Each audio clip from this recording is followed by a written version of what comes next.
Hello everyone. I just wanted to come on and give you an update to the situation unfolding here in Australia. And unfortunately, I don't have any good news for you at this stage, ladies and gentlemen. In fact, the situation has got far worse than it was on the last reports that I gave you. Sydney's biggest water supply choked by smoke. Every corner of the Warragamba Dam under threat as fire takes over the Blue Mountains. Further west in the tiny town of Tottenham, a dust twister. The elements out of control, a heat map painting a concerning picture for Australia and the state. Australia is under a state of emergency as hundreds of wildfires burn across the country right now. Those fires have ripped through towns and destroyed dozens of homes, and of course this is just before Christmas. Brace for catastrophic conditions as an extreme heat wave hits Sydney. Temperatures will climb well into the 40s in the coming days, peaking on New Year's Eve and making conditions even worse on our fire grounds. As a meteorologist and someone who's studied this my whole life, I couldn't have even believed that could have happened. To give you an idea, they're saying that even right now, this is likely a 1 in 1,000 year event. To give you an idea of how unprecedented this is. The fires now in Australia are covering an area around about 5 million hectares burned. That's around about 12.5 million acres. To put that in comparison, that is about the size, or it's a greater area than the country of Wales. It's about the size of Belgium and Luxembourg combined, almost as big as the country of Ireland.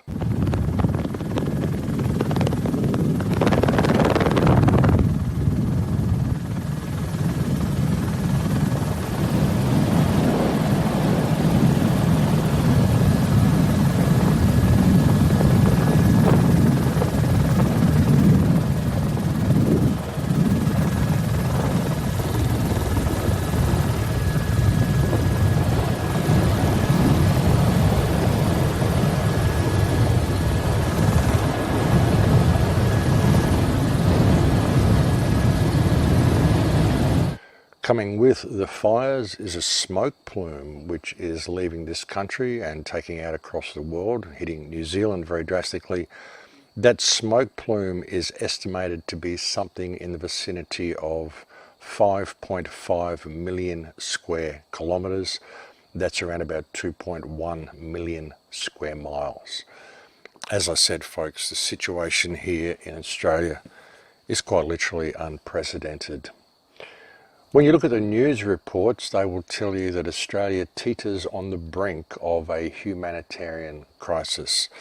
I would suggest no, folks, it is in the midst of an unfolding humanitarian crisis as we speak.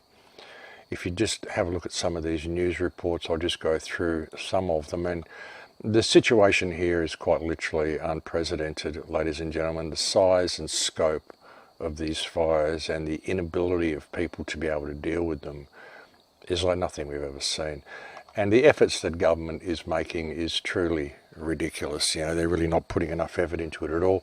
As you can see here, that's the bushfire map, and we're told that it's a potential, it's on the brink of a humanitarian crisis.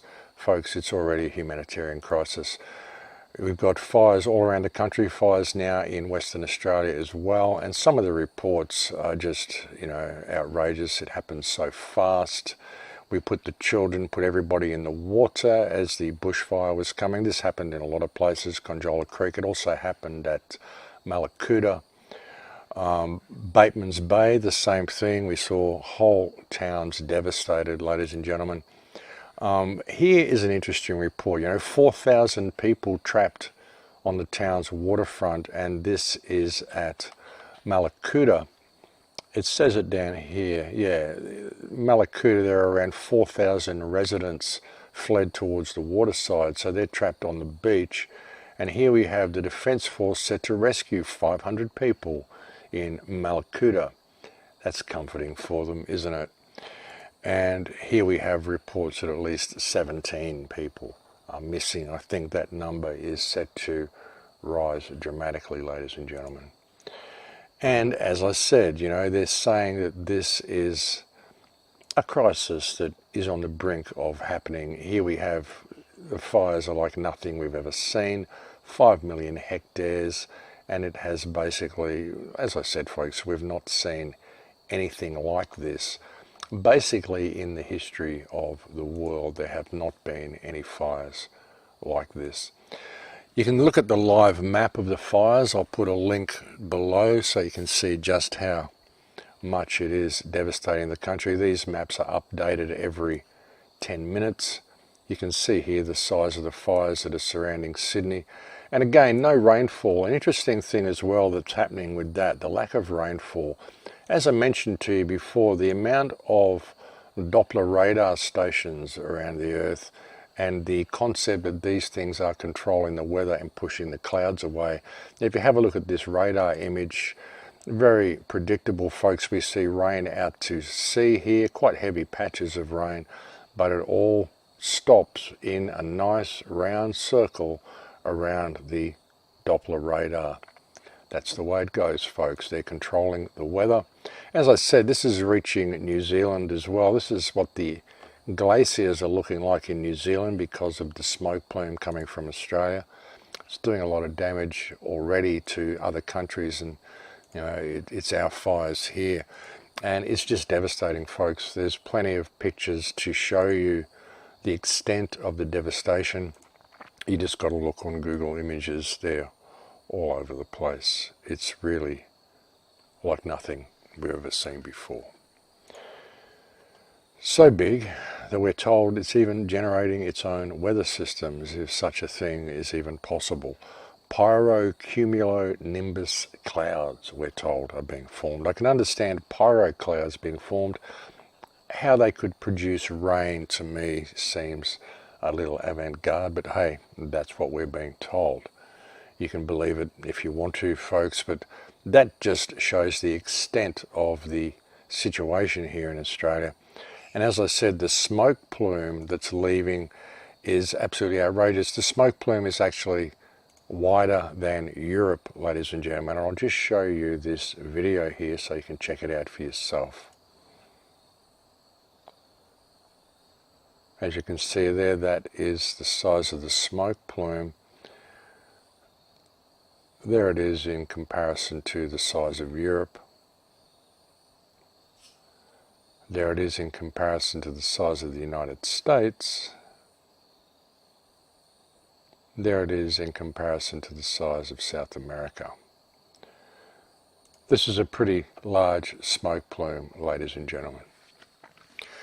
Now the reason this is happening, you know, I showed you on a video last week or a couple of weeks ago. I've done a couple of videos in the last week. I'll just run through this here so you can see it.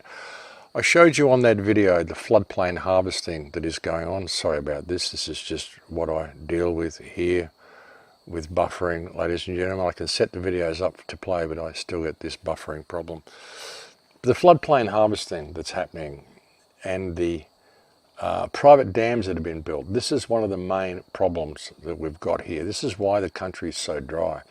I mean, if you look at some of the news reports that I just went through, and I'll put the links to those reports below so you can look at them for yourself.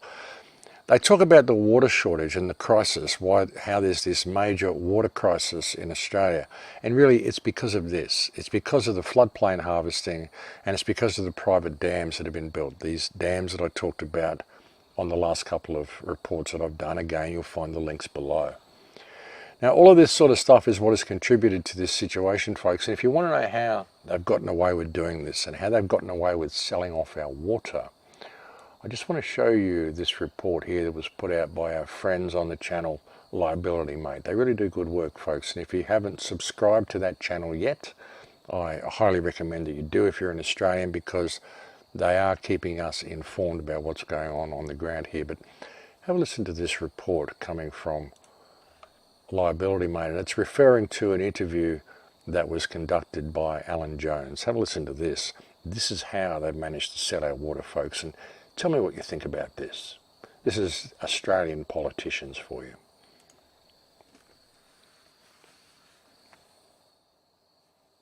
That you asked the Premier of New South Wales in Parliament this week, last week, Gladys Berejiklian, whether parliamentarians shouldn't have to disclose their water ownership. And you asked, basically, the Premier, given the New South Wales water crisis, your words, and current investigations into water trading and water corruption, will the Premier explain why state members of Parliament don't have to declare their water ownership before? Water ownership. Members of Parliament don't have to declare their water ownership. How are members of Parliament even in a position where they are owning water? Think about that, folks. But I'll continue. Before you ask that question, coming to Peter, likewise, there are federal parliamentarians, I'm told, who own water. And it wouldn't be specific on their disclosures that they would have to own up to a water right. I have to say, I have concerns that some recently departed federal MPs, and probably some still in the Parliament, own water. And that's your concern, Helen? Absolutely. Because you were up front, you say I own water. That's right, I did. And when I saw the form to fill in, when I joined Parliament, I just thought, there was no obligation to actually disclose my water interests at all. And the Premier didn't answer your question? No, she said that, well, basically she said that we should trust politicians. Yes, you said the water market, you've said, is an unregulated disgrace. We know there are people who have an interest in keeping water scarce and prices high. They're making millions off the misery of drought-stricken farmers. Absolutely. I don't know, and Peter doesn't know, which of these politicians own water. Then you've got these private water holders, this Duxton Water, who own enough water to fill a Warrenora Dam. That's right. They don't own a tablecloth of land. That's right. And, of course, all the foreign interests too. So we know a lot of that water is, a lot of land and water is owned by foreign entities, corporations, and that's a big concern. You also raise this question of the manufacture of Bellamy's, being the sale of it being approved to a Chinese company. And you said this is a long sequence of events, the sale of important Australian assets to overseas investors. And you gave a speech on how government is, quote, making decisions about foreign purchases in secrecy. And you said the coalition in the last 30 years have successfully portrayed themselves as strong at protecting our borders, strong at putting Australian interests ahead of those of foreigners. But then you said this, but protecting our borders should be about more than just stopping sick refugee children from presenting at Australian hospitals. It means protecting Australian land, Australian jobs, Australian water, Australian farms, Australian heritage, and the Australian way of life. Absolutely. On that score, the coalition's failed. Absolutely. So how many people in the Parliament in the chamber when you made this speech? Probably about 3 or 4. And no reaction? No, well, I think that, you know... But in the electorate, what's the reaction? A lot. Absolutely. So we put it up on the Facebook and people are tuning in on it, and it's been shared, I don't know how many times, but it's certainly resonating within the community and also outside of the electorate of Murray too. I get a lot of people coming in and commenting about what's happening. People are fed up, absolutely, and we're in a lot of trouble. Talking about... We're in a lot of trouble. As she said, we are in a lot of trouble. This is treason, ladies and gentlemen, what these politicians have done. And it isn't just treason against the people of Australia, it's treason against Australia itself. Because these fires have changed Australia. You know, these fires, as I said, this is unprecedented, ladies and gentlemen. You know, these fires spell, and it's hard to say, but these fires spell the end of Australia as we know it. You know, and that may seem like, you know, a radical thing to say. You may think I'm exaggerating or something like that. But look at the devastation to the forests, ladies and gentlemen. We've got something like, the estimates at the moment are 500 million animals have been killed and burned in these fires. Koalas, kangaroos, lizards, just wildlife in general. And it isn't just the animals that have died. The problem is the forests have died because all the insects, all the ants, all the microbes, all the centipedes, all the funguses, all the stuff that keeps the forest alive in the undergrowth, in the mulch, on the ground, on the forest floor, all the stuff that creates the soil, all this is gone. You know, Australia is not going to return to what it was after these fires. And these fires have been deliberately set up. You know, this has been the creation of a perfect firestorm. Everything you could possibly do has been done to create the perfect firestorm in Australia. You know, they've blocked off all our water. They've effectively dried the country out. They've caused so much water mining that the aquifers have ceased to flow on the East Coast. If you look at the reports that I've done previously, the last 3 reports, I've shown you very clearly that they've been spraying this country with accelerants, mainly aluminium, barium and strontium, which combined is essentially sparkler dust, and that's why the fires are so outrageous. They've set it up to be a perfect storm, and they're just not doing anything about it. You know, the amount of aid that we're getting for these fires it's just not coming. The government isn't really doing anything about it at all. They're pretending that they are. Sending one ship down to Bateman's Bay, sending one ship down to Melaleuca or Malakuta, you know, whatever they're doing. I mean, this is too little too late. There's plenty of things they could be doing, but they're just not doing any of them. And as I said, folks, you know, what we're seeing here, we're going to see, you know, like 500 million animals have perished in these fires already. You know, it's not just the people that are suffering. There's so much suffering happening in these fires, ladies and gentlemen, and it's only just begun because summer has only just started. Have a look at this video of this fire truck as well. It's a very interesting video. There's a point in this video where there's an explosion that goes off halfway through the journey. This is 1 minute long. I'm going to show you the whole video. There's a fire truck escaping from the flames. But check this out. And around about, I think, 28 seconds into the video, there's an explosion that goes off in the forest. I mean, I'm open to it perhaps being a ball of sap or a tree trunk exploding, but it's quite a bright white explosion, and I think it's quite interesting. So let's see what you think about this. But this also shows you what the firemen are dealing with these fires, folks. This is like driving to the gates of hell. Check this out.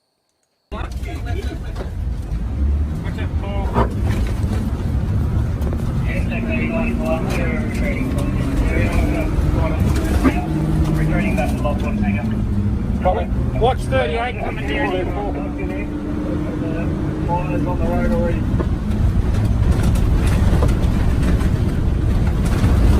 Watch this.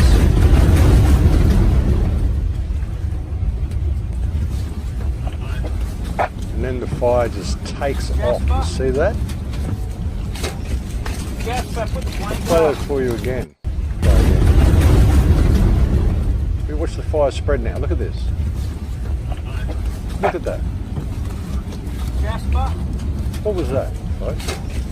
Jasper, put the blanket up.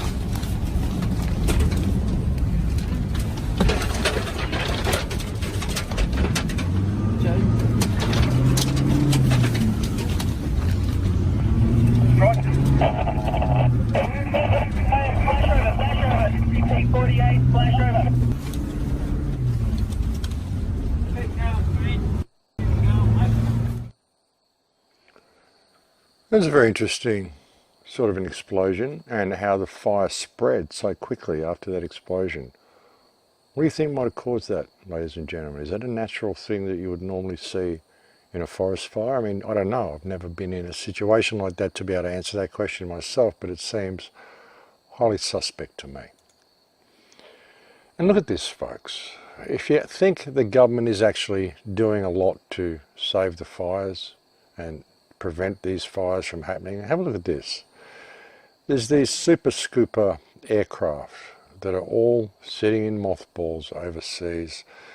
These craft can scoop up water from the lakes, from the ocean, dump it on the fires. Why isn't the government putting this in use? But no, they're just sitting in mothballs while the country burns. And of course, this is what they're blaming it all on, folks. As I mentioned to you, they're going to blame all this on climate change. Australia's angry summer, this is what climate change looks like. as I said to you, they intend to genocide this country, and they've already done a pretty good job, and fire season, summer, has just started. You notice how they've been calling summer fire season for the last few years here in Australia as well, kind of hyping people up, getting them ready for this type of event to happen, getting it in their minds that summer is fire season. But, you know, fires raging across Australia, more than 5 million hectares. You know, the catastrophic fire season in California saw nearly 740,000 hectares burned. Australia's fire season began this year in late August. Fires have so far claimed 9 lives, blah, blah, blah. Destroyed 1,000 homes. It suggested around 500 million animals have also died, including 30% of the koala population. I would suggest it's actually a lot more than that, folks. Australia's climate has warmed, so they're really pushing the whole climate change thing, ladies and gentlemen. And of course, have a look at this. Hundreds of bushfire victims to get no compensation after their homes are razed to the ground, leaving them to facing a life of destitution. You know why this is, folks? Do you know why? Experts say thousands of New South Wales residents do not insure their homes because state government taxes make it too expensive. And think about this. Why would it be, folks? New South Wales and Tasmania are the only jurisdictions in the country where emergency services are funded by tax on insurance companies. Think about that one. Your insurance is so high in these states because the insurance companies are taxed in order to support the emergency services. So if people aren't insuring their homes, then you don't have funding for emergency services. And, you know, so they've got to put the prices up so less people want to get insurance, and so emergency services get thrown on the back burner. You think that isn't done by design, folks? I mean, they could put the money that they used on the Sydney fireworks display towards funding emergency services, and they would do better than putting a tax on the insurance companies. But if you think that isn't done by design, folks, I mean, that just speaks volumes to me. But yeah, folks, and if you want to know what's going on with these fires and you want to get reports about them, there is also a live blog which refers to the areas around Bateman's Bay and Malakuta and that area, but you can also find other blogs from around the area through this site as well, folks. So it's just ways of keeping track of things. A lot of people are reporting on these fires. I have found this site, it got sent to me the other day as well. State of the Nation, I'm not sure who runs this site. It's got some good information on it, but it's also got some kind of disinformation on there as well, which is a concern. We've really got to be careful about what information we're spreading, folks. If you look at this fire, this picture here, for example, this is a real picture, and it portrays a lot of the devastation that we're seeing. If you scroll down a little bit, you get down here, and here is that picture again, only it's been enhanced to make it look a lot more flamey than it actually was. There's also pictures here of tornadoes, fire tornadoes that are being, I guess, claimed to be part of these fires. This is actually video footage from fire tornadoes that happened, I think, in Victoria in 2013. So adding these sorts of things to the reports really is a concern. I mean, I haven't read through all of this, but just having those pictures there starts to bring in to question a lot of the other pictures as to whether they are actually from the fires that we're talking about. There's also relevance to California, the California fires, and there's references to directed energy weapons, and there's a claim here of conclusive photographic evidence proving California is under attack by Jews. Yes, we've seen stuff like that, but you know, we've got to be quite careful over what we're pushing and what we're spreading. Oh, there's one of my videos there, look at that. Well, that's nice. But we've got to be very careful about what we're pushing, what we're spreading, and make sure we stick to the facts, you know. And having pictures like these 3 images here really do actually only do damage to the cause, folks. They really do. But as I said, we've got some interesting stuff. We've got, like I showed you before, we've got these radar images which show the rain is being pushed away. Another thing we've got in the Malakuta area is this particularly interesting graph here, which shows this incredible spike just before the fires happened, where the temperature jumped from about 30 degrees up to 49 degrees. I mean, that's nearly 50 degrees, folks. That's incredibly hot. That is an incredible rush of hot air. I don't know where a rush of hot air like that would come from. You can look at the graph here, and you can see here that it shows you, here's the temperatures. Shows you the temperature there. There's the temperature line, 25, 31, 34, 49, and then back to 36 an hour later. So, you know, in that one period, it jumped up over 20 degrees in the area of Malakuta. And that's a very interesting thing to have happened as well. So these are the sorts of things we have to take into account, folks. There's every evidence that this is a perfect storm and that this storm has been set up by the government. You know, and I urge you to watch the reports that I've put out to this previously. There's 2 or 3 reports you can find on my YouTube channel, The Crow House, and you'll find links to at least 2 of them below. The last report that I put out, which I think was called, what was it called? It was called Australia Water Deprivation, Incendiary Fueled Fires. That's what it was called. And the one before that, it was Drought by Design, the Genociding of Australia. Excuse me, folks. But those are 2 quite important reports that I put out, which do show you how this incendiary mix is made and what they've been doing to our country. I mean, it's just stuff that you need to see and stuff you need to share. But, you know, what we need to do, folks, is to realise that this government is a group of criminals. I mean, they've manufactured this whole situation by design. This is why they disarmed us back in the 1990s. This is why they built that big fence around Parliament House to make sure we couldn't go and storm the building. And this is why they have recently armed our police officers with machine guns and formed the public order response units. Because they've had this plan for a really long time, ladies and gentlemen, and it's important that we pay attention to this.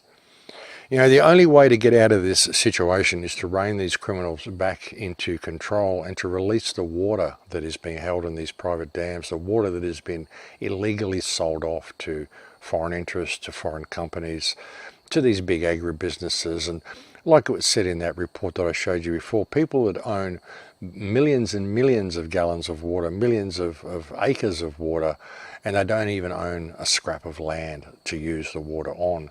They're simply using it for fracking, they're using it for their own means and their own uses, but not anything that's helping the country. And this is one of the driest nations on earth, and this simply cannot be tolerated. So we have to find out where these dams are, and we have to release the water from these dams. The problem, of course, is that many of these have been sold to companies like countries such as China. And that's a real problem because, of course, if we go to release any of the water from these dams, China may well view it as an act of terrorism, simply because we're attempting to free water that is rightfully ours. And under the terrorism laws that have been put in place in China, someone informed me today actually, China's terrorism legislation mandates that Chinese nationals who own property in Australia and live here are directed to defend themselves, their property and China in the event of a terror threat to themselves. And this China's terrorism law applies to Chinese in this country as well. So there's every chance that if we do go and release the water, China may view it as an act of terrorism. That could turn out pretty bad as well. But you know, all of this has been set up by design, folks, and I think that should be pretty obvious to everyone. But the problem is that the situation we are facing here, as I said, spells the end of Australia as we know it, and this cannot be understated. And if there was anything that was going to cause the people of Australia to rise up and be counted, I would hope it is the situation we are now facing. And make no mistake, folks, as I've alluded to on previous reports that I put out, ours isn't the only country that they've been spraying with this incendiary fuel. They do intend to implement their scorched earth policy, and we're seeing it unfold in Australia right now. And it's pretty well over for this country, unfortunately. We could still maybe turn things around if we can get this water released and if enough people wake up to themselves. But, well, it's anybody's guess where we're going to go from this point, ladies and gentlemen. So just please continue to spread this message, and I'll bring you another report as soon as I'm able. Thanks for listening to this one. I'm sorry about the interruptions and the little bits of editing that I had to do at the end of the report here, but I had a couple of Skype calls that were not expected, so that's just the way it goes. Thank you to all the people who write me so many kind emails. Thank you to all the people who support me on Patreon. Thank you to all the people who've supported me through this stance with these fires and this situation we face as well. I can't thank you enough for all that you do for me and for all the support you've shown me over the years. But get ready, folks, get ready for 2020, because we are heading to the next level. This is going to be a big year. I mean, I said at the start of 2019 it was going to be a big year, and we've certainly seen that. But I think we ain't seen nothing yet. So hold on to your hats, folks, and let's see where the ride's going to take us from this point. Thanks for listening. In Lakesh.